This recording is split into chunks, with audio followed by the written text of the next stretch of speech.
হরে Krishna. ISKCON বাংলার পক্ষ থেকে আপনাদের সুস্বাগতম। তো আপনারা জানেন ইসকন মানে হলো আন্তর্জাতিক কৃষ্ণ ভাবনামৃত সংঘ। কৃষ্ণ শব্দটা খুবই গুরুত্বপূর্ণ এখানে। যারা ইসকনের ভক্ত সবাই জানেন। তো কৃষ্ণ যেহেতু এখানে খুব গুরুত্বপূর্ণ তাই সে কৃষ্ণ লীলাটাও খুব গুরুত্বপূর্ণ। শিল প্রভুপাদ বলেছেন প্রত্যেকটি ইসকনের ভক্তদের রাতের বেলা কৃষ্ণলীলা শ্রবণ করে ঘুমানো উচিত। স্বপ্নেও যেন কৃষ্ণের কথা মনে করে এবং সেটাও ভগবানের সেবা, ঘুমটাও ভগবানের সেবা। তো সেই জন্য কৃষ্ণলীলা যদি শ্রবণ করতে হয়, অনেকে বই ধরে পড়ার সুযোগ নেই বা অনেকে ব্যস্ত থাকেন রাতের বেলা, তা আপনাদের জন্য একটা সুযোগ আছে যে কৃষ্ণলীলা ধারাবাহিকভাবে আপনারা শ্রবণ করবেন। আপনারা দেখতে পাচ্ছেন আমাদের সাথে আছেন শ্রীপাদ গোপীকান্ত প্রভু। তিনি অনেক সিনিয়র, উনি একজন ভেরিফাইড টিচার আমাদের মায়াপুর ইনস্টিটিউটের। তিনি বিভিন্ন ভক্তিশাস্ত্রী, ভক্তি বৈভব বিভিন্ন ধরনের ক্লাস দিয়ে থাকেন এবং তার আন্ডারে অনেক ভক্ত এসব কোর্স করে দীক্ষা নিচ্ছেন। এবং তার শ্রীমুখ থেকে কৃষ্ণলীলা শুধু শ্রবণ করব না, কৃষ্ণলীলা শ্রবণ করার পরে যে আমাদের হজম করতে হবে সেই তত্ত্ব কথাও তিনি আমাদেরকে শ্রবণ করাবেন। তো আপনাদের অনেক ভাগ্য এবং আমাদেরও অনেক ভাগ্য যে প্রভুকে আমরা পেয়েছি এবং প্রভুর শ্রীমুখ থেকে ধারাবাহিকভাবে কৃষ্ণলীলা আমরা শ্রবণ করব। তা প্রভুকে আমি অনুরোধ করছি যে আজকে থেকে কৃষ্ণলীলা শুরু হলো, আপনি যেন ধারাবাহিকভাবে এটা শুরু করেন। মাঝে মধ্যে আমি আসবো। হরে কৃষ্ণ। কৃষ্ণ। তো সর্বপ্রথমে শিল প্রভুপাদকে প্রণাম করব। নমঃ বিষ্ণুপাদায় কৃষ্ণ পৃষ্ঠায় ভূতলে শ্রীমতে ভক্তি বেদান্ত স্বামিনিতি নামিনে নমস্তে সরস্বতী দেবে গৌরবাণী প্রচারিণে নির্বিশেষ শূন্যবাদী পাশ্চাত্য দেশতারিণে। হে কৃষ্ণ করুণা সিন্ধু দীনবন্ধু জগৎপতে গোপেশ গোপিকা কান্ত রাধা কান্ত নমস্তুতে। শ্রীকৃষ্ণ চৈতন্য প্রভু নিত্যানন্দ শ্রী অদ্বৈত গদাধর শিবাসাদি গৌর ভক্তবৃন্দ। হরে কৃষ্ণ কৃষ্ণ কৃষ্ণ হরে হরে, হরে রাম রাম রাম হরে হরে। সকলকে অভিনন্দন, প্রীতি, শুভেচ্ছা শ্রীকৃষ্ণ লীলা শ্রবণ করার জন্য। শিল প্রভুপাদ চেয়েছিলেন যে সমগ্র বিশ্বের মানুষেরা যেন কৃষ্ণ ভাবনামৃত আস্বাদন করতে পারেন। শিল প্রভুপাদ যেহেতু ওনার সময় খুব কম ছিল, সেই কারণে সমস্ত শ্রীকৃষ্ণের লীলা দশম স্কন্ধ থেকে শুরু হয়েছে, সম্পূর্ণটা উনি সম্পূর্ণ করতে পারেননি। তো সেই জন্য উনি ওটা জানতেন, উনি ওটা জেনেই শ্রীকৃষ্ণের লীলার উপর উনি একটি গ্রন্থ আমাদেরকে দিয়েছেন। Krishna is the supreme personality of Godhead, ইংলিশে লেখেন, তার বঙ্গানুবাদ শ্রীলীলা পুরুষোত্তম শ্রীকৃষ্ণ। তো আমি চাইছি শ্রীমদ্ ভাগবতের দশম স্কন্ধ থেকে ধারাবাহিকভাবে এই কৃষ্ণের লীলা যেন আমরা শ্রবণ কীর্তন করতে পারি, শ্রীকৃষ্ণের প্রীতির জন্য, শিল প্রভুপাদের প্রীতির জন্য এবং আমাদের আনন্দের জন্য। তো আনন্দময় শ্রীকৃষ্ণ, লীলা পুরুষোত্তম শ্রীকৃষ্ণ। চলুন আজকে আমরা প্রথমে শুরু করছি। পরীক্ষিত মহারাজ মৃত্যুর ওনার 7 দিন বাকি ছিল। তো উনি ভাগবত শ্রবণ করছেন ওনার গুরুদেবের শ্রীমুখ থেকে। তো শ্রবণ করতে করতে উনি 9টি স্কন্ধ সম্পূর্ণ হয়েছে। তো দশম স্কন্ধের প্রথমেই মহারাজ পরীক্ষিত শুকদেব গোস্বামীকে উনি অনুরোধ করেন যে আপনি তো চন্দ্রবংশ এবং সূর্যবংশের সমস্ত মহান মহান রাজাদের চরিত্র, তাদের বংশধরদের কথা এবং বিভিন্ন ভক্তদের কথা সুন্দরভাবে আলোচনা করেছেন। আমি শুনে খুব আনন্দিত হয়েছি। এবং আপনি যদুবংশের যারা রাজা, যদুবংশের অধিকাংশই যারা ছিলেন তারা সকলেই ভক্ত ছিলেন। তো পরীক্ষিত মহারাজ জানতে চেয়েছেন সেই যদুবংশ কত ভাগ্যবান, যদুবংশের সমস্ত রাজারা কত ভাগ্যবান, সদস্যরা কত ভাগ্যবান যে ভগবান শ্রীকৃষ্ণ এবং বলরাম সেখানে আবির্ভূত হয়েছেন। তা আমি জানতে চাইছি আপনার কাছে যে যদুবংশে ভগবান শ্রীকৃষ্ণ এবং বলরাম অবতীর্ণ হয়ে কি কি লীলা করেছিলেন, সেই লীলা বিস্তারিতভাবে আপনি আমাকে বলুন, আমি শ্রবণ করতে চাই।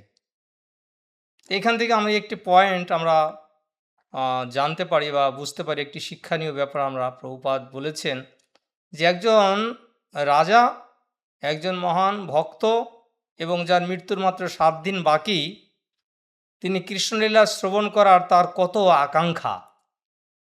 এর মাধ্যমে বুঝতে পারি এই কৃষ্ণলীলা কত গুরুত্বপূর্ণ, এটা শ্রবণ করা কত গুরুত্বপূর্ণ। কেন রাজা পরীক্ষিত উনি ইতিমধ্যে জানতে পেরেছিলেন, দ্বিতীয় স্কন্ধে ওনার গুরুদেবকে প্রশ্ন করেছিলেন যারা মৃত্যুর উন্মুখ ব্যক্তি তাদের কি করা উচিত। তার গুরুদেব সেই জন্য বললেন যারা মৃত্যুন্মুখী মানুষ তাদের সর্বদা ভগবানের কথা শ্রবণ করা, তার লীলা স্মরণ করা এবং তার আরাধনা করা খুব গুরুত্বপূর্ণ। তো সেটা জেনেই উনি কৃষ্ণের এই সমস্ত লীলা শ্রবণ করার আকাঙ্ক্ষা ওনার ভিতরে জেগেছে। তো সেই জন্যই কৃষ্ণের লীলা আমরা কেন শ্রবণ করব, এটা একটা প্রশ্ন আসতে পারে। রাজা পরীক্ষিত তার মৃত্যুর 7 দিন বাকি ছিল, ওনার তার কোনো কাজ ছিল না, উনি গঙ্গার পাড়ে গিয়ে শ্রবণ করছিলেন। কিন্তু আমাদের তো খুব বর্তমান খুব বিজি আমরা, তো আমাদের কৃষ্ণলীলা শ্রবণ করার তো সময়ও নেই। আর শ্রবণ করলে পরে করব, এখনই কেন ধারাবাহিকভাবে করব? আমাদের যখন যেটা ভালো লাগে করব, একটু শ্রবণ করলাম বা রাসলীলা শ্রবণ করলাম বা অন্য কোনো লীলা শ্রবণ করলাম, কিন্তু ধারাবাহিকভাবে কেন শ্রবণ করব? তার কি মাহাত্ম্য? তো সেটাই পরীক্ষিত মহারাজ উনি প্রশ্ন করলেন যে কৃষ্ণলীলা কেন আমরা শ্রবণ করব? তার উত্তরে সুখদেব গোস্বামী বললেন রাজাকে কৃষ্ণলীলা শ্রবণ করার গুরুত্ব কী, যে আপনি যে কৃষ্ণলীলা শ্রবণ করার জন্য আগ্রহ প্রকাশ করেছেন এটা অত্যন্ত উদার মনোভাব, আপনি অত্যন্ত ভগবানের অত্যন্ত প্রিয় ভক্ত। কিন্তু যারা পশুঘাতী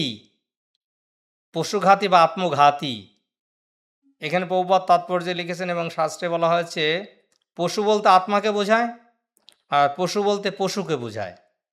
অর্থাৎ যারা কৃষ্ণ কথা শ্রবণ করে না, কীর্তন করে না, তারা হয়তো পশুঘাতী, না হলে তার আত্মঘাতী। সেখানে সুন্দর একটি শ্লোক ভাগবতে 10ম স্কন্ধের প্রথমেই সেখানে সুখদেব গোস্বামী বলেছেন নিবৃত্ত তস্যৈর উপগীয়মানাৎ ভবৌ সদত্তস্য মনোভিরামাৎ কৌত্তম শ্লোক গুণানুবাদাৎ পুমান বিবারাজ্যেত বিনা পশুঘ্নাৎ নিবৃত্ত তস্যৈ উপগীয়মানাৎ ভবৌ সদৎসত্র মনোভিরামাৎ। এখানে ঔষধ মানে ভব মানে এই সংসার, এই সংসারে যে আমরা জন্ম মৃত্যুর চক্রে আবর্তিত হচ্ছি, এর থেকে মুক্তি লাভের একমাত্র উপায় হচ্ছে মনোভিরামাৎ যা উত্তম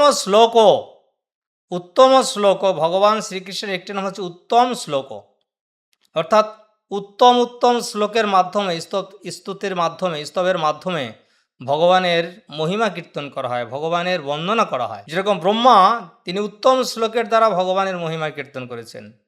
ঈশ্বর পরম কৃষ্ণ সচ্চিৎ আনন্দ বিগ্রহ অনাদিরাদির গোবিন্দ সর্বকারণ কারণম, উত্তম শ্লোক।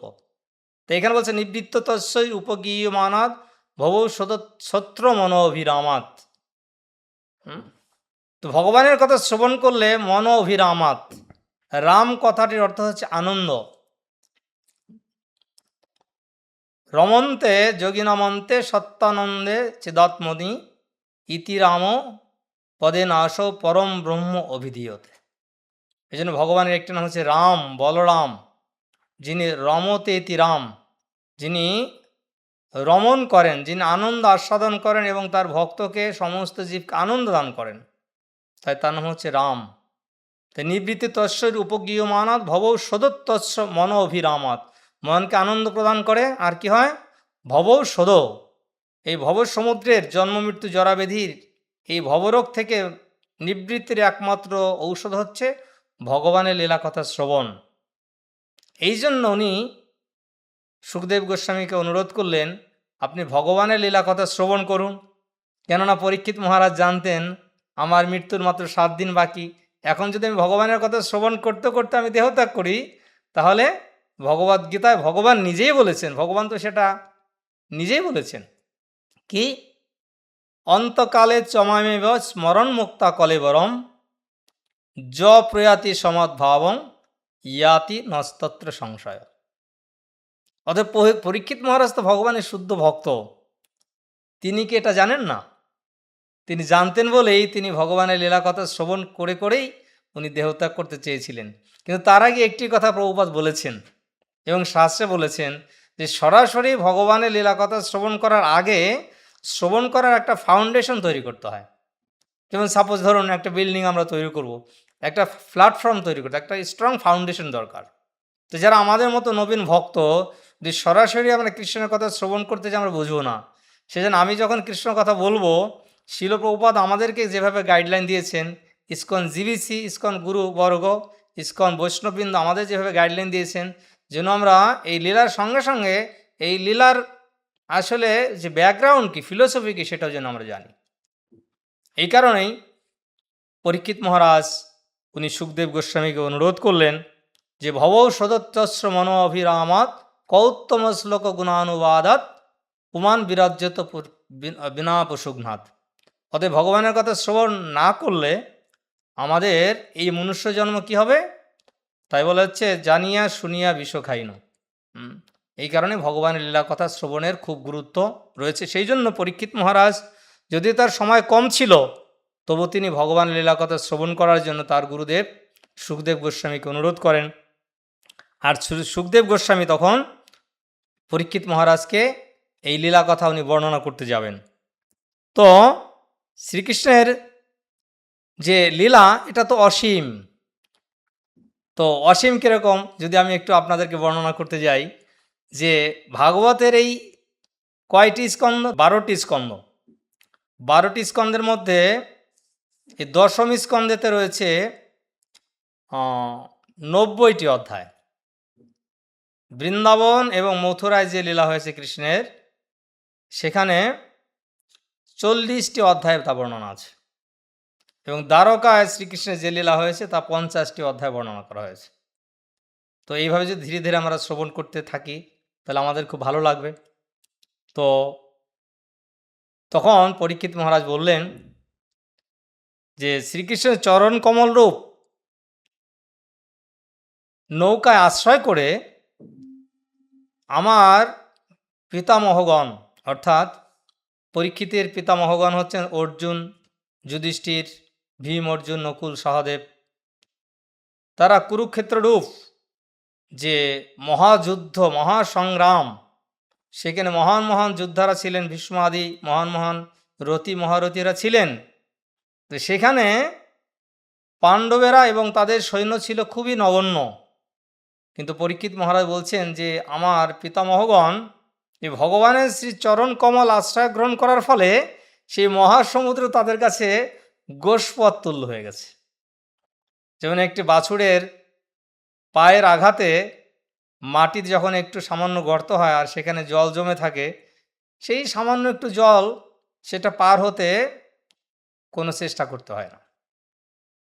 তো যেহেতু পরীক্ষিত মহারাজ এখানে বললেন যে আমার পিতামহগণ ভগবানের শ্রী চরণ কমল রূপ নৌকার আশ্রয় গ্রহণ করেছেন, তাই কুরুক্ষেত্রের সেই মহাসমুদ্র তাদের কাছে গোষ্পদ তুল্য হয়েছে। অনায়াসে তারা সেই মহাযুদ্ধে বিজয় লাভ করেছিলেন। এবং সেটা বলার পর তিনি আরো বললেন, শুধু তাই নয়, আমার জননী, আমার মা, তিনি ভগবানকে স্মরণ করার মাধ্যমে, ভগবানকে স্মরণ করার মাধ্যমে তিনি ভগবান শ্রীকৃষ্ণের কৃপা লাভ করেছিলেন সরাসরি। পরীক্ষিত মহারাজ বললেন, আমি যখন মাতৃগর্ভে ছিলাম তখন দুর্যোধনের মিত্র ছিলেন অশ্বত্থামা। তিনি চেয়েছিলেন যে পাণ্ডবদের শেষ বংশধর অর্থাৎ আমাকে হত্যা করার পরিকল্পনা করে তিনি ব্রহ্মাস্ত্র নিক্ষেপ করেছিলেন আমার মায়ের গর্ভকে নষ্ট করার জন্য।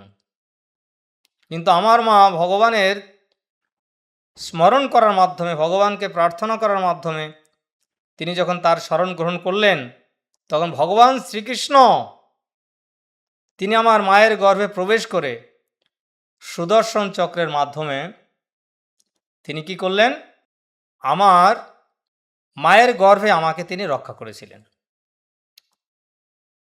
অতএব এই কারণেই আমি এই ভগবানের এই লীলা কাহিনী আমি শ্রবণ করতে চাই। আর যারা এই ভগবানের লীলা কথা শ্রবণ করেন তারা ভগবানের চরণ কমলকে আশ্রয় করেন। আর ভগবানের চরণ কমলকে আশ্রয় করার ফলে তারা কি হয়, তা ভাগবতে বলা হয়েছে যে সমাশ্রিত যে পাদপল্লব প্লবম মহৎ পদম পুণ্য যশ মুরারে ভবম বুধির পদম পদম বৎস পদম পদম পদম যদ বিপদম ন তেষাম, যে ভব সমুদ্র তাদের কাছে গোষ্পদের মতো হয়ে যায়। এই কারণে আমি ভগবানের লীলা কথা শ্রবণ করতে চাইছি। তাই হে সুখদেব গোস্বামী, আপনি